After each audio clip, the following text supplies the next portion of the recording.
Les soldes. Salut, j'espère que tu vas bien. Très heureuse de te retrouver dans cette vidéo.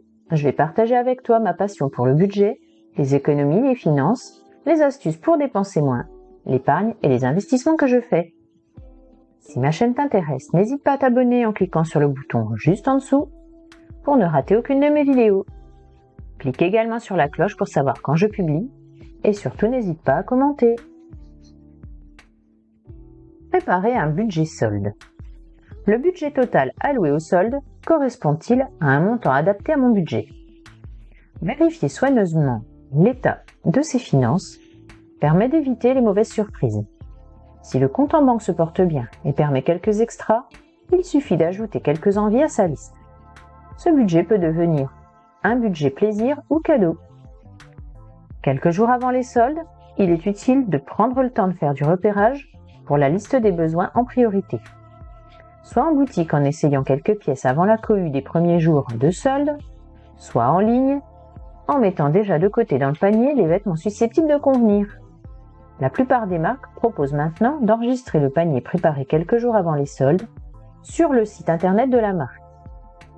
Le jour J, il ne reste plus qu'à regarder les promotions appliquées sur chaque produit. Pour les plus disponibles, il est possible de profiter des soldes en boutique et en ligne pour être sûr d'avoir les bonnes tailles et les meilleurs prix. Il faut préparer aussi ses cartes de fidélité pour pouvoir cumuler des points ou obtenir des avantages supplémentaires. Les arnaques des soldes les plus courantes. Le prix de départ gonflé. L'arnaque la plus courante consiste à augmenter le prix de départ de l'article pour pouvoir indiquer un pourcentage de rabais mirobolant. Par exemple, on vous présente une magnifique bibliothèque avec un prix de départ de 700 € et un rabais de 50%, alors que le prix original était de 350 €.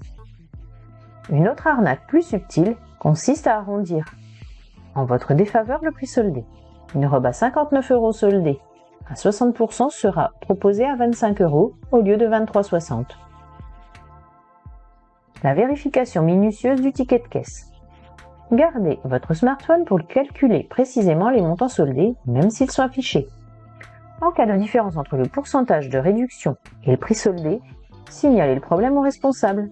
Un calcul par vos soins du total de votre panier peut s'avérer également une petite perte de temps très utile, car les erreurs de caisse au moment des soldes sont courantes. Oh mince, oui, vous avez raison, le pull est passé à moins 30 au lieu de moins 50. Je vous corrige ça tout de suite. Donc, dès que vous avez votre ticket de caisse, vérifiez tranquillement les montants pour débusquer d'éventuelles erreurs. Les articles non soldés, on l'a tous fait.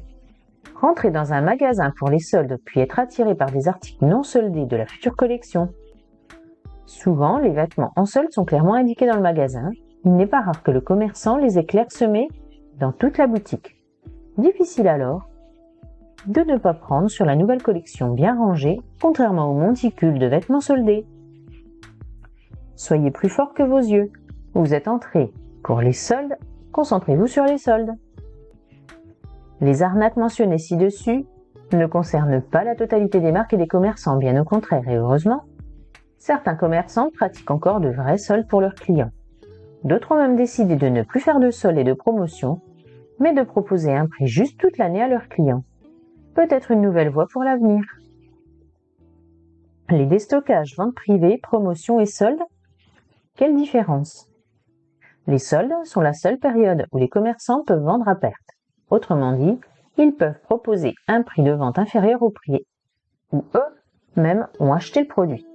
Le but étant d'écouler les invendus de l'ancienne collection pour faire place à la nouvelle. Les promotions ont pour but de dynamiser les ventes plutôt que d'écouler les stocks. Elles sont autorisées toute l'année. Un produit soldé doit être proposé à la vente depuis au moins un mois avant la date de début des soldes. Pour les promotions, ce n'est pas une obligation. Il peut donc très bien y avoir des collections spéciales pour les promotions. Le réapprovisionnement pendant cette période est autorisé. Les soldes sont souvent précédés de ventes privées pour certains clients. Elles permettent aux commerçants de proposer à certains clients sélectionnés des promotions sur les produits avant l'arrivée des soldes. Même si cette période est très proche de celle des soldes, et pourrait s'apparenter à des soldes en avance pour les clients, la réglementation des promotions s'applique. La revente à perte est donc interdite. La réglementation des soldes, quelles sont les conditions de vente? Comme évoqué précédemment, les articles soldés doivent avoir été proposés à la vente au moins un mois avant le début des soldes. Les commerçants ne peuvent donc pas, en principe, commander de collections spéciales soldes de moindre qualité. Je dis bien en principe, car certaines marques, malgré la réglementation, n'hésitent pas à adopter ce genre de pratique. L'article soldé doit impérativement afficher le prix de vente barré et le prix soldé. Il est également nécessaire qu'aux yeux du consommateur, il y ait une distinction claire entre articles soldés et non soldés. Même si le produit soldé est vendu à perte par le commerçant, il doit toujours proposer les mêmes garanties qu'un produit non soldé en matière de défaut de fabrication ou de service après-vente. Sauf si mention ni repris ni échangé figure sur l'article. Les garanties obligatoires et gratuites ne s'appliquent que pour les défauts non apparents en magasin. Si vous changez d'avis et que vous vous apercevez que l'article ne vous convient pas, la mention ni repris ni échangé sera alors appliquée. Reste le cas particulier de la vente par correspondance. Si vous achetez un produit sur solde, le délai de rétractation est de 14 jours et reste inchangé. Le retour et les échanges. En dehors des soldes, un client peut rapporter un article jusqu'à 14 jours après son achat. Un magasin peut refuser d'échanger ou de prendre un article soldé qui ne convient pas. D'ailleurs, même pour un article non soldé, il n'est légalement pas obligé de le faire. Et s'il le fait, il s'agit d'un geste purement commercial. N'oubliez pas qu'en période de solde, les vendeurs en magasin refusent bien souvent d'échanger un article soldé. N'hésitez pas à poser la question à la caisse si ce n'est pas clair. Par ailleurs, le remboursement d'un article soldé est rarement accepté en magasin. Autre disposition légale ne stipule que vous devez être satisfait ou remboursé. La mention ni repris ni échangé n'exonère pas le vendeur des obligations légales de garantie qui lui sont imposées par la loi. Bonne année à vous avec comme priorité une meilleure consommation et moins de gaspillage. Les mêmes garanties qu'un article non soldé. Un article soldé bénéficie des mêmes garanties que tout autre article, défaut de fabrication non apparent, défaut de conformité, service après-vente. Ainsi, un commerçant ne peut pas indiquer ni repris ni échangé sous prétexte que l'article est soldé. Il doit procéder à un échange ou remboursement en cas de défaut de fabrication non apparent, vice caché de l'article. Si vous changez d'avis, en revanche, il n'est pas tenu à l'échange. S'il peut le faire, ce sera à titre commercial. S'il s'agit d'habits, il vaut mieux donc bien essayer avant d'acheter pour être sûr qu'il vous va. S'il annonce qu'il pourra échanger et rembourser, il doit respecter ses conditions générales de vente et de retour. Avant de vous décider, étudiez bien le rapport qualité-prix et comparez entre plusieurs vendeurs, y compris sur Internet. Idéalement, repérez les prix avant les soldes pour vérifier qu'il y a bien eu réduction. Tenez compte alors des frais éventuels de livraison et des conditions de retour. Enfin, ce n'est pas parce que c'est soldé que vous devez acheter. En avez-vous vraiment besoin? Vérifiez votre budget de ce début d'année.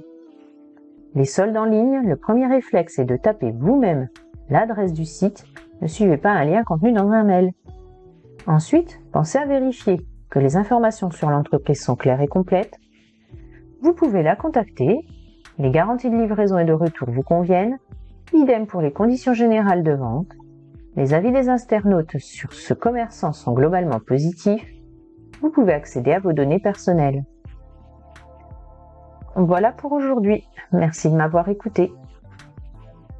Si cette vidéo te plaît, n'hésite pas à t'abonner et on se retrouve très bientôt. À tout bientôt.